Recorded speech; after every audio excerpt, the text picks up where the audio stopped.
A very good evening to you. It is the 19th day of July 2014. Welcome to KTN Weekend Prime. We're taking a short break from the Transform Kenya Awards that are coming to you live from the Windsor Hotel, which is an effort by the Standard Group and its partners to recognize those Kenyans among us that are seeking to make a difference. On Twitter, at KTN Kenya, the hashtag is Transform Kenya Awards this evening. So keep your comments coming in as we celebrate Kenyans.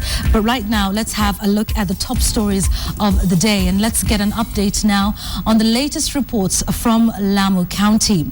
Now, we have just spoken to the head of the Kenya Police Reservists in Mpeketoni, and he says that the attackers targeted a bus, a police car, and a taxi, killing one police officer and 2 civilians. Security officers have now launched a manhunt for the attackers. This is the coach at the center of the latest security breach. Shattered glass all over from gunshots fired upon it by shadowy gangsters along the way to Mpeketoni Road. Patricia Mbuvi, a nurse newly assigned to the region, was heading to Mpeketoni base when the raid occurred at about 6:30 p.m. Tuliona probox imesimamishwa kwa barabara across, so ikawa gari haiwezi pita pale. So kitambo dereva aulize kwani kuna nini, na elewe ni kama hakuna usalama, alislow gari. As the bus driver slowed down, Patricia says men emerged from the thicket on either side of the road and ordered the driver to stop. She narrates a tall man who wore headgear ordered the driver to step outside. They shot him dead, then opened fire on the bus. Wakaanza kutushambulia kwa madirisha, tunasikia wanapiga marisasi zinaingia mpaka kwa gari ndani, wanavunja vioo vinamwagika. So ikawa tumelala chini. Kama mimi niliingia chini ya kiti. Nikawa nimejisqueeze, nimeingia kabisa. At about the same time as the attack, an administration police patrol car was approaching. It was the Rural Border Patrol Unit. Constable Christopher Ngulu was driving the patrol truck when he noticed a static bus in the middle of nowhere. Sami kuslow down kidogo, nione what's happening. Nikaanza kusikia tu gunshots. Mimi nikasimama on the spot. Na tukaanza gain engagement here, exchange fire. It was a shootout which he says lasted 5 minutes. By the time it was over, 7 people were dead, including 2 policemen. All raiders escaped through the forest. This attack has occurred in spite of a heavy presence of security officers from all departments. The Kenya Police Service, General Service Unit, and the Kenya Defence Forces have all been dispatched. KTN has learned that even specialized units like GSU's Recce Squad and KDF's Special Forces have joined the hunt. But it appears the raiders are adapting to the threat. In yesterday's case, they laid an ambush in an area with very poor reception, and so those in distress could not easily call for help. They also did it in a place that is right next to the forest where they could retreat in case of a response. And as luck would have it, the Rural Border Patrol Unit were on hand to save the day, and the attackers also managed to escape. The government has now slapped a travel curfew on the Garsen-Lamu road from dusk to dawn. Regional coordinator Samuel Kilele says no motorists, whether public or private, will be tolerated along the route between 6 p.m. and 6 a.m. So the government is requesting all of us to cooperate with the security operations in that area. Kilele, who was speaking to journalists in his office, also urged the residents in the troubled areas to avoid night movement since security personnel will be conducting operations. At least 94 people have been killed since the first attack in Mpeketoni last month. The Al-Shabaab have claimed responsibility for the latest attack. This is yet another attack that has left Kenyans baffled. In spite of the presence of the most tactical and specialized forces Kenya can provide, human lives are still at risk. Fadiano Mondi, KTN, in the county of Lamu. KOTU Secretary General Francis Atwoli is now accusing Labour Cabinet Secretary Kazungu Kambi of allowing himself to be misused to frustrate him.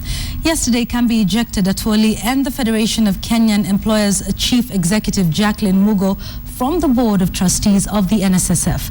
Both have condemned the move, maintaining that Kambi overstepped his mandate.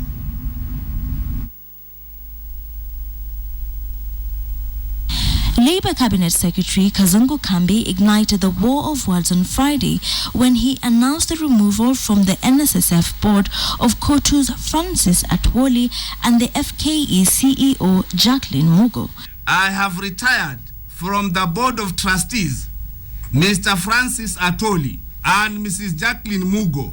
The two ejected members now determined to have their say on the matter. This action is unfortunately misguided, ill-conceived and ill-advised because the minister does not have the powers to take that kind of action.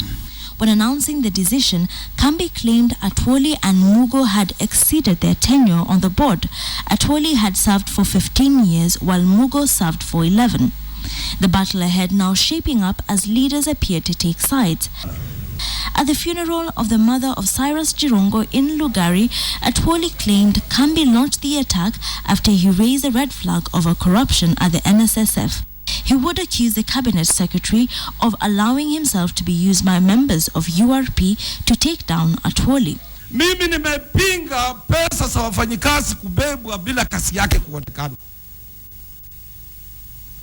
Na hii ndio inaniua.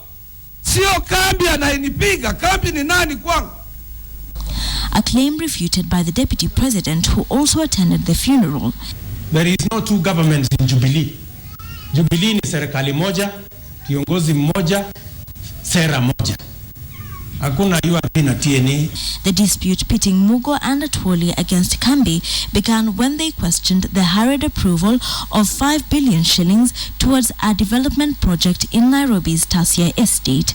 Kambi now says the move to retire the two is in line with the new reforms undertaken by the NSSF to ensure transparency and accountability. Wilkison Abwa, KTN. Now, the Kamkunji MP Yusuf Hassan and his Wajir South counterpart Abdullahi Diriye have urged the Inspector General of Police to urgently investigate the murder of 3 businessmen in Eastleigh.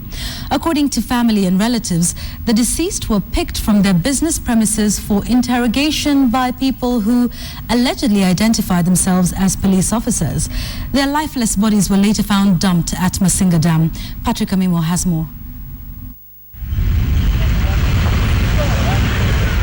Family and friends of Abdi Mohammed converged at the city mortuary to identify 3 bodies that had been brought to the morgue by police from Masinga.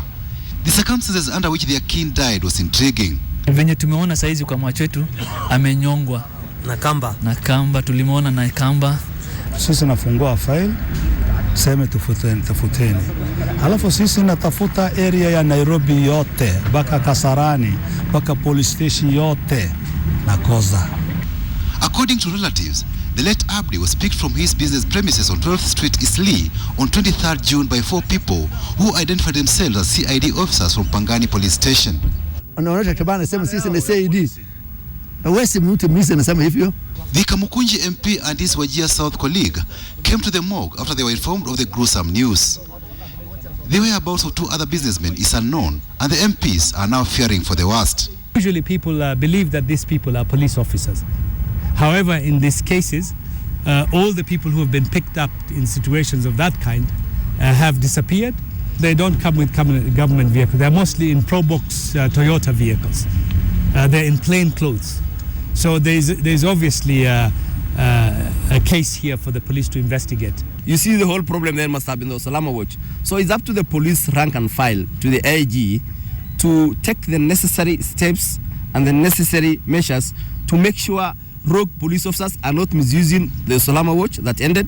2, criminal elements are not also using, to take advantage of that loophole. According to the family, the purported police officers allegedly extorted money from their victims from ATM machines before murdering them. Ilikuwa nini shared account, ule jamaa mwenzake ndo aliangalia bank statement, so tukaona walitoa pesa. Hapa kwa ATM room iko CCTV. Kwa nini polisi wanakataa kupatia sisi picture, na kwa nini banki nakataa na sisi iko na court order? The killing of 3 businessmen in Eastleigh under mysterious circumstances is a matter the Inspector General of Police must investigate with urgency, and indeed, if police are behind it, then tough action must be taken against them. Patrick Amimo, KTN, at the City Mortuary, Nairobi. Of course, that story and many others that we have aired in this bulletin today tell you that there's no doubt security has been a thorny issue in Kenya in recent times, occasioning security checks in public places across the country. Now, this state of affairs has inspired one man from Dandora to come up with a revolutionary idea for security checks. Take a look at this.